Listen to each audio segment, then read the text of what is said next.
মসজিদে আজান হলে পরে চায়ের দোকানে গিয়ে আড্ডা দিয়েছি। আমি আমার বউকে একটু সেদিন একটি বাড়ি গিফট করেছি।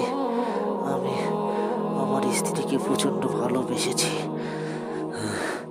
আমি আমার বাবা মাকে খুব সুখে রেখেছি।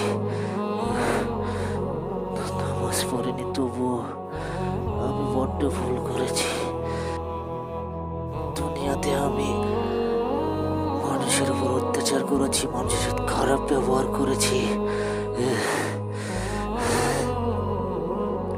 আমি নিজের জন্য কিছু করতে পারিনি ভাই। আমাকে মাফ করেন ভাই, আমাকে মাফ করেন। আমি নিজের জন্য কিছু করে নিয়ে আসতে পারিনি ভাই।